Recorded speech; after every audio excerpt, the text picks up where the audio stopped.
고린도후서 4장 1절부터 6절 한 절씩 교독해서 말씀을 봉독하시겠습니다. 이러함으로 우리가 이 직분을 받아 긍휼하심을 입은 대로 낙심하지 아니하고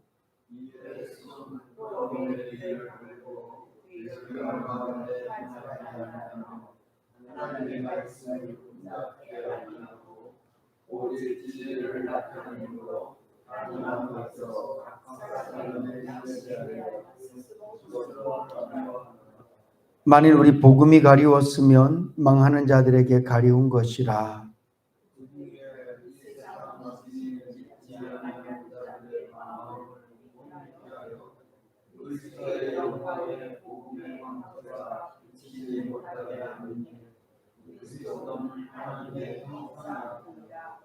우리가 우리를 전파하는 것이 아니라 오직 그리스도 예수의 주되신 것과 또 예수를 위하여 우리가 너희의 종된 것을 전파함이라.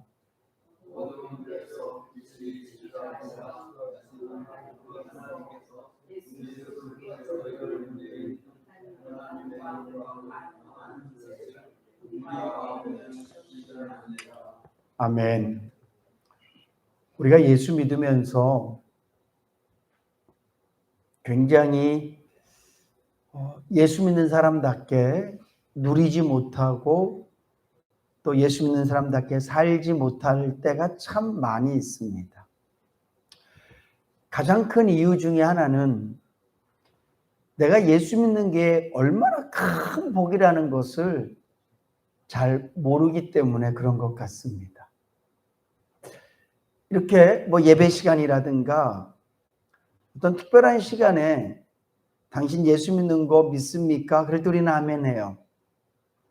예수 믿는 게 얼마나 큰 복인지 압니까? 그러면 압니다라고 고백하고 아멘 합니다. 근데 여러분 정말 평상시에 하나님이 나를 예수 믿게 하셨구나. 와, 내가 예수 믿는 사람이네. 내가 하나님의 자녀지. 그런 감격과 기쁨으로 얼마나 사세요? 우리가 코를 막고 호흡을 하지 않으면 5분 이상 지나면 우리는 다 기절하고 그 후엔 다 죽을 거예요. 우리가 밥을 먹지 않으면 모르겠어요. 어떤 분은 40일 금식도 하신다는데 금식이 아니라 그냥 우리가 굶기 시작하면 열흘 지나고 한 2주 좀 지나면 기운이 빠지고 글쎄요. 2달 안에 다 우리가 생명이 끝날 거예요. 그래서 우리는 쉬지 않고 호흡하고요. 꼭 하루 3끼는 챙겨서 밥을 먹습니다. 그리고 밥때가 아니더라도 시장하면 밥을 먹고 물속에 들어갔다 나오면 나도 모르게 크게 호흡을 해요. 왜? 살아야 되기 때문에. 우리 예수 믿는 사람이 사는 법은 구원의 감격을 누리는 거거든요. 예수 믿는 사람이 사는 법은 살 수 있는 방법, 예수 믿는 사람답게 살 수 있는 방법, 은혜를 누리며 사는 방법, 내가 하나님의 사람으로서 그 기쁨과 감사를 유지하는 방법은 내 안에 구원의 감격이 넘쳐야 되거든요. 숨은 3분도 못 참아서 하고 숨을 쉬고 물속에 자맥질을 하면 2분도 못 돼서 뛰쳐나와서 숨 쉬고 어떤 분들은 배고픈 거 못 참아서 한 끼만 굶어도 막 어지럽고 그냥 냉장고 문을 열고 닥치는 대로 먹어 치우면서 왜 우리는 하나님의 사랑은 느껴지지 않고 구원의 감격도 없고 십자가가 뭔지 그런 생각 한 번도 하지 않고 사는데도 우리는 왜 답답해하지 않죠? 그래서 우리 영이 자꾸 시들시들해지는 거예요. 하나님 우리를 살리셨기 때문에 죽지는 않을 거예요. 근데 기운이 없어요. 십자가 은혜를 한 열흘 정도 그러면 그 사람은 거의 영적으로는 죽은 사람하고 똑같아요. 뭘 할 수 있겠어요? 십자가의 은혜를 열흘 정도 생각도 안 한 사람이 무슨 감격이 있고 기쁨이 있고 감사가 있고 은혜가 있겠어요? 불가능해요. 아무것도 안 먹은 사람에게 일하라고 시키면 그거는 죽으라는 얘기하고 똑같지 않아요. 은혜가 없는데, 십자가의 사랑과 감격 앞에서 눈물 흘리지 않는데, 하나님의 은혜를 깨닫지 못하는데 무슨 예배가 즐겁고 좋겠어요? 무슨 목회가 행복하겠냐고요. 사랑하는 성도 여러분, 영적인 호흡을 끊임없이 하실 수 있기를 주님으로 축복합니다. 우리는 끊임없이 십자가를 바라보셔야 돼요. 하루에도 수도 없이 십자가 바라보면서 내가 영적으로 살았구나라는 걸 느끼며 살아야 돼. 그냥 별일 없으면, 사고 나지 않고 별일 없으면 그냥 내가 살아있는 줄 알고 살아요. 사실은 우리 영은 계속 시들시들해지고 있거든요. 감사가 없는 삶, 기쁨이 없는 삶, 이런 삶은 살아있는 삶이 아니에요. 살았으나 죽은 자의 삶이에요. 찬양을 해도 내 가슴이 뜨거워지지 않는다면, 십자가를 바라봐도 내 마음속에 하나님의 은혜가 느껴지지 않는다면, 대단히 죄송한 말씀이지만 살았으나 죽은 자의 삶이라고요. 사도 바울은 그의 삶이 얼마나 고난스럽습니까? 그가 이미 사형 선고를 받은 자와 같은 모습으로 삶을 살아가거든. 바울을 죽이겠다는 사람이 얼마나 많았는지 몰라요. 수도 없이 감옥에 가고 엄청나게 많은 고난들을 당했어요. 그런데 그는 구원의 감격이 식지 않아요. 그는 감사가 끊이지 않아요. 그는 기쁨이 멈추지 않아요. 왜 그럴까요? 그는 끊임없이 십자가를 바라봤기 때문에 그래요. 여러분, 세상은 자꾸 우리를 잠재워요. TV가 수면제가 되기도 하고, 요즘 스마트폰은 말할 것도 없어요. 우리 인생을 그냥, 요즘 서울에 가면 초등학생들, 중학생들도 이 마약 때문에 난리래거든요. 과연 그런 마약만, 그래서 제가 봤을 땐 뭐 좀 별개의 얘기지만, 마약 떡볶이, 무슨 뭐 마약 핫도그 이런 거, 마약이란 말을 싹 빼버려야 돼. 그 아이들이 마약자가 들어간 거, 야, 그게 맛있는 거, 진짜 맛있을 때 무슨 마약이란 말을 쓰거든요. 그러니까 이 마약이란 단어 자체가 아이들 마음속에 굉장히 편안한 단어가 됐어요. 마약이라는 말을 딱 듣는 순간 섬찟하고 말이죠. 마약이라는 말을 듣는 순간 막 도망가고 그래야 돼. 유괴범 이러면 도망갈 거 아니에요. 근데 마약이라는 말이 연예인들에 의해서 너무 친숙해지고 편안해졌어요. 근데 꼭 그런 마약만 마약일까요? 성도에게 하나님을 바라보지 못하게 하는 게 마약이에요. 내 영혼을 죽인다니까. 목사가 목회하면서 기쁘지 않대요. 죽은 거잖아요. 네. 성도들이 신앙생활하면서 감사가 없대요. 죽은 거잖아요. 이유를 다 대요. 그 이유가 십자가의 이유는 하나도 없어요. 내 아이가 아프고 뭐가 안 되고 저 왼수 같은 직장에 가면 누가 있고 어디 가면 뭐가 있고 다 그런 이유 때문에 나는 감사할 수 없습니다. 그러니까 그 사람은 계속 감사할 수 없어요. 내가 밥을 못 먹었더니만 기운이 없습니다. 그러면 문제 해결이 되잖아요. 밥 드세요. 그럼 문제가 해결되는 거예요. 내가 조금 호흡이 잘 안 돼요. 그러면 병원에서 돕는 그런 꼽아주면 도움이 되는 거예요. 근데 많은 성도들이 기쁨이 없고 감사가 없고 삶이 좀 다이나믹하지 못해요. 근데 그 모든 문제를 세상에 두는 거예요. 그러니까 계속 세상만 파. 아무리 파도 거기에는요, 우리가 살만한 공기, 우리가 살만한 기쁨, 감사는 세상에는 없어요. 그래서 주님이 뭐라고 말씀하세요? 내가 너희들에게 평안을 준다. 여러분, 평안이 세상에는 없습니까? 있잖아요. 세상에도 평안이 있어요. 내가 너희들에게 기쁨을 준다. 기쁜 세상이 있어요. 근데 내가 주는 평안은 세상이 줄 수도 없고 할 수도 없는 거래요. 이게 구원의 감격이거든요. 이게 지옥 같은 세상에서도 천국을 누릴 수 있는 힘이고 능력이에요. 근데 우린 예수 믿으면서 나 왜 이렇게 기운이 없지? 나 왜 이렇게 신나지 않지? 뭐 어쩌고 저쩌고 뭐 막 이래요. 예배를 드려도 살맛이 안 나고, 그러면서 계속 땅만 바라봐요. 돈만 있으면 될 것 같아요? 아니라니까요. 제가 지난주라도 그런 말씀 드렸잖아요. 나는 돈이 없어서 불행합니다. 그럼 돈이 있을 때 행복했냐고요? 나는 몸이 아파서 불행합니다. 건강할 때 행복했냐고? 그렇지 않다고요. 특별히 우리 예수 믿는 사람은요, 은혜 빠지면 다 죽은 자와 똑같아요. 그래서 불평하는 거예요. 그래서 예배가 끝나자마자 싸우는 거예요. 그래서 예배를 드리고 나도 마음의 불평과 원망이 사라지지 않아요. 예배 드리기 전에 누구를 미워했는데 예배를 드리고 나도 여전히 미워요. 그게 영적으로 죽은 사람하고 다를 게 뭐가 있습니까? 예수를 믿는다는 것은 그 정도로 하나님이 우리에게 아무런 능력이 없는 분이 아니시란 말이죠. 제가 언젠가 주일날 설교 때 그런 말씀 드린 적 있는 것 같은데요. 예수님이 소주 한 잔보다 못하냐고. 어떤 분이 저한테 그러시더라고요. 교회 다니면 사람하고 문제를 풀기가 어렵대. 맺힌 거 풀기가. 세상은 그냥 저녁 때 만나서 포장마차 가서 한 잔 쫙 하면서 미안해. 그리고 한 잔 딱 하고 꺾으면 풀린대. 진짜 풀려요, 그렇게 하면?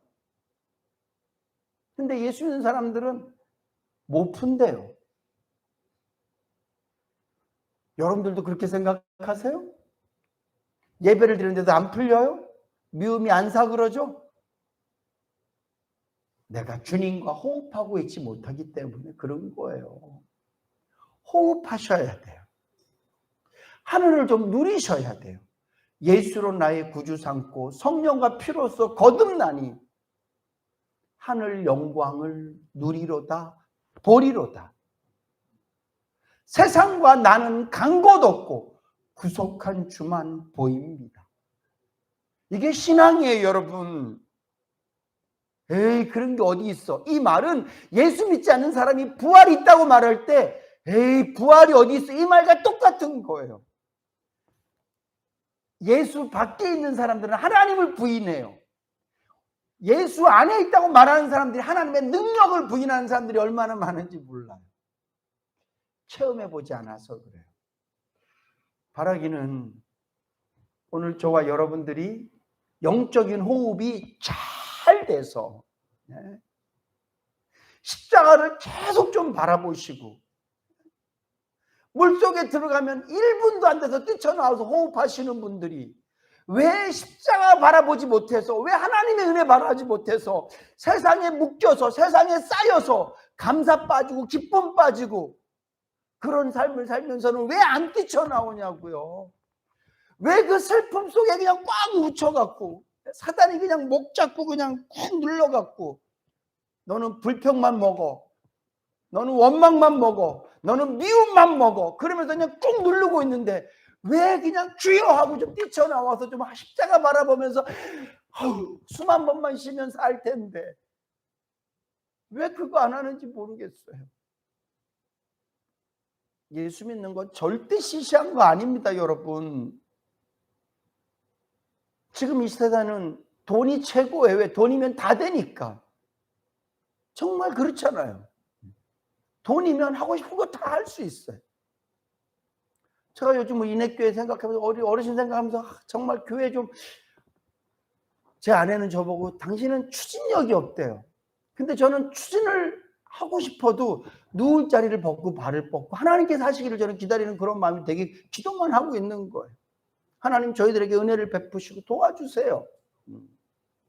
연세 드신 분 3층까지 올라가는 거 너무 힘든데 좀 어떻게 좀 안 될까요, 주님? 돈이 있어야 돼요. 그러니까 교회도 돈돈거리는 거예요.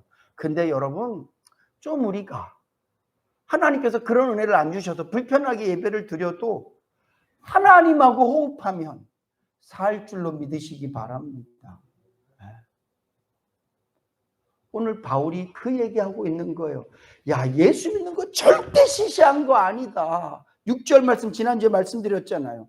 어두운 데서 빛이 있으라 하셨던 그 하나님의 능력이 똑같이 우리의 심령 가운데 일어났다고요.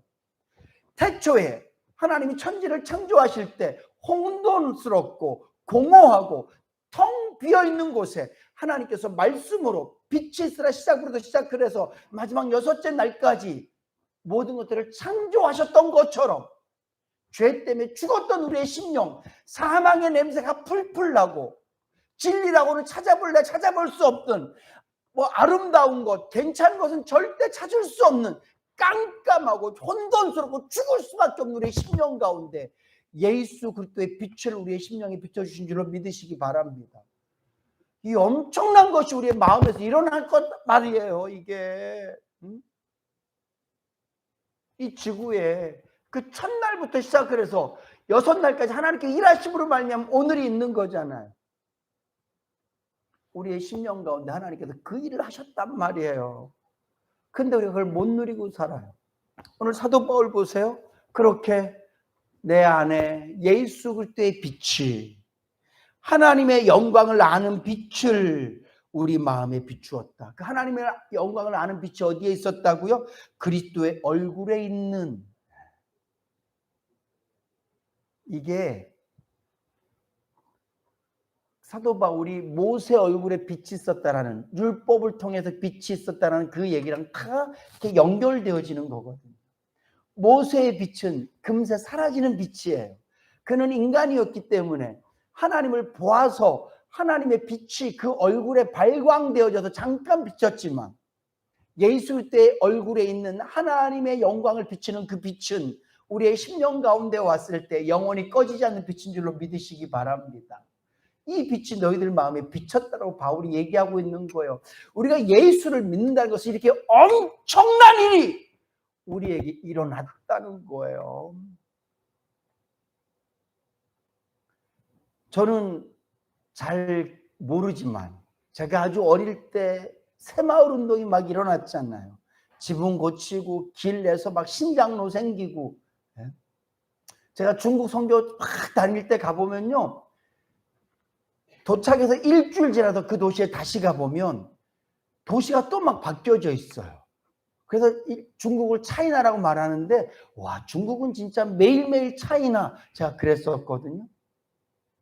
오늘 우리의 심령이 예수를 믿음으로 말미암아 놀라운 일들이 생긴 거예요. 근데 우리의 마음이 세상 사람들과 비교했을 때 차이가 별로 안 나요. 똑같은 거로 기뻐하고 똑같은 거로 감사할 줄 알죠. 죽음 앞에서 기뻐하고, 이 말은 내 인생이 저 밑바닥까지 갔을 때 기뻐하고 감사하고 이런 게 없다니까. 차이가 안 나요. 오늘 사도 바울은 그렇지 않잖아요.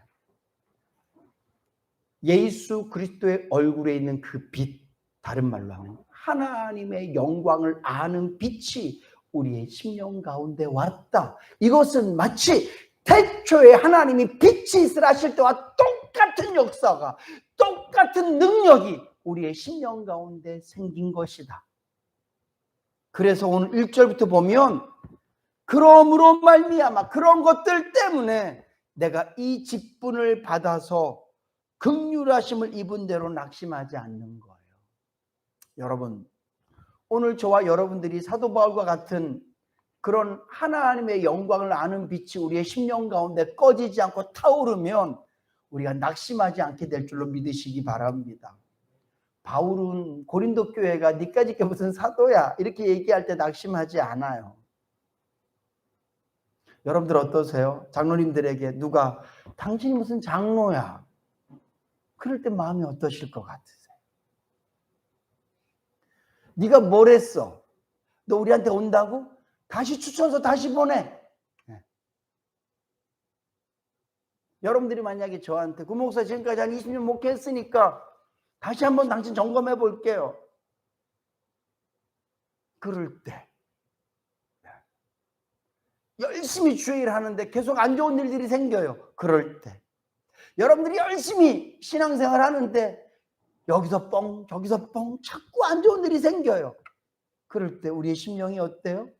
우리의 마음은 쉽게 낙심해요. 근데 사도 바울은 그 안에 하나님의 영광을 아는 빛, 예수 그리스도의 빛이 그에게 늘 활활 타오르고 있었기 때문에 세상에서 어떤 이야기를 들어도, 세상에서 어떤 것을 봐도, 세상에서 어떤 일이 생겨도 낙심하지 않고 그 길을 걸어갈 수 있었던 거예요. 사랑하는 성도 여러분, 낙심은 우리를 힘들게 해요. 사실은 상황이 우리를 힘든 게 아니라 마음이 낙심됐기 때문에 힘든 거거든요. 오늘 사도 바울은 내가 낙심하지 아니했다. 그리고요, 숨은 부끄러움의 일을 버리고 계율 가운데 행하지 아니하며 하나님의 말씀을 혼잡게 아니하고 오직 진리를 나타내므로 하나님 앞에서 내가 각 사람의 양심에 대하여 스스로 청구한다. 내가 나를 자신 있게 여러분들에게 나를 말할 수 있어요.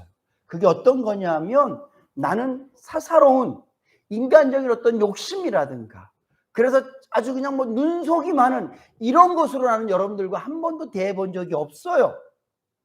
나는 끝까지 진리를 나타내므로 하나님 앞에서 양심 있고 하나님 앞에서 바르게 나는 계속 살아왔습니다. 그것이 언제 가능하냐? 그 안에서 하나님의 영광을 아는 빛이 꺼지지 않을 때 가능한 거예요. 우리의 신앙생활을 보면 저도 마찬가지고요. 굴곡이 이렇게 있어요. 삶의 굴곡을 말씀드리는 게 아니에요. 믿음의 굴곡을 말씀드리는 거예요. 이제 우리가 이 나이 정도 됐으면 세상으로도 물론 공자님이 말씀하신 거지만 40이면 부록이래잖아요. 유혹당하지 않고. 50이면 지천명이래잖아요. 하늘의 뜻을 알고. 이제 우리가 이 정도 예수 믿고 신앙생활 이 정도 했으면 저와 여러분들의 믿음이 오늘은 사랑했다가 내일은 확 미워했다가 오늘은 편안했다가 내일은 확 근심했다가 이제는 우리가 그런 신앙생활이 아니라 하나님 앞에서 수직으로 올라가지는 못할지언정 내 믿음을 지키면서 천천히 한 계단 한 계단 하나님께서 기뻐하시는 삶으로 진리를 지켜드리고 내 안에 모든 더러운 것들과 거짓된 것들, 괴유를 좀 씻어내고 제발 끝까지 자존심 때문에 진리를 버리지 마세요. 그거 물질 조금 때문에 하나님께서 원하시는 것들을 내려놓지 마세요. 바울처럼. 왜? 우리 안에 십자가의 은혜와 구원의 빛이 타오르고 있습니다. 내가 예수를 믿는 사람이니까 그렇게 살아가실 수 있기를 주님 여러분 축복합니다. 그러면서 나는 끝까지 내 안에 있는 이 빛을 나만 갖고 있는 게 아니라 타인에게도 계속 비치기 위해서 애쓰고 있다. 다른 사람들은 사람들의 마음을 혼미케 해서 구원의 빛을 가리지만 나는 내 삶을 통해서 계속해서 예수를 증거하고 있다.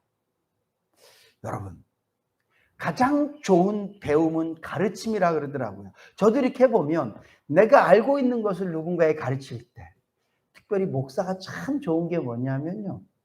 제가 묵상했던 말씀, 오늘 이 말씀도 제가 묵상했을 거 아닙니까? 이 묵상한 말씀을 다시 여러분들과 같이 나눌 때 제 심령에서 더 뜨거워져요. 그리고 더 공고해져요. 그리고 제가 혼자 묵상할 때보다 이렇게 말씀을 나눌 때 제가 훨씬 더 마음의 은혜가 넘치거든요.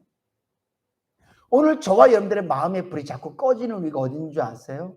예수를 전하지 않아서 그래요. 여러분들 안에 있는 이 구원의 빛을 누군가에게 나누지 않기 때문에 자꾸 꺼지는 거예요. 사도 바울은 십자가의 능력을 잊을 겨를이 없어. 왜? 입만 열면 예수가 구원입니다. 예수가 생명입니다. 예수가 하나님의 아들입니다. 십자가가 저와 여러분들을 살렸습니다라고 끊임없이 전하고 있고 쓰고 있고 그것 때문에 자기가 모든 걸 포기하고 살아가고 있기 때문에 그 안에서 십자가의 불이 꺼질 겨를이 없는 거예요. 여러분들도 구원의 감격, 십자가의 은혜 꺼뜨리지 않고 계속해서 헐헐 타오르게 하고 싶으십니까? 그렇다면 전하셔야 돼요. 전하셔야 돼요.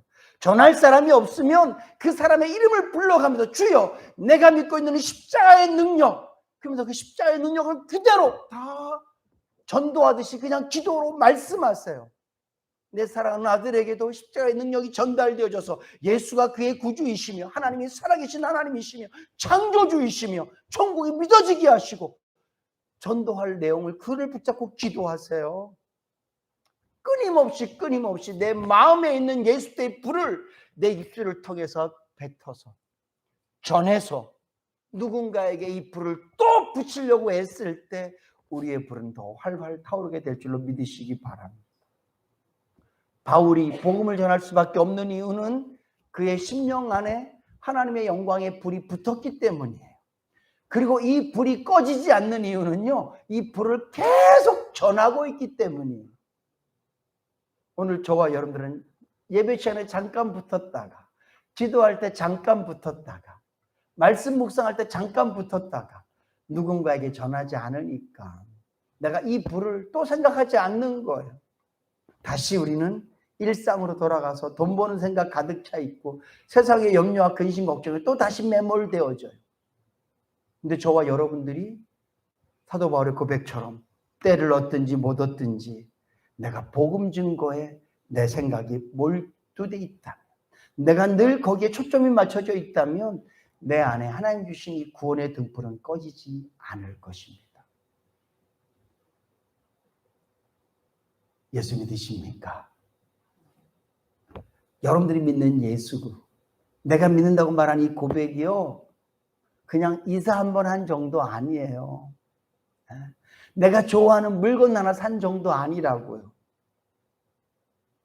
내 인생을 다 바꾸고 평생 내 인생이 기뻐하고 감사하고 감격할수록 살 수 있도록 만드는 놀라운 하나님의 은혜이며 능력인 줄로 믿으시기 바랍니다.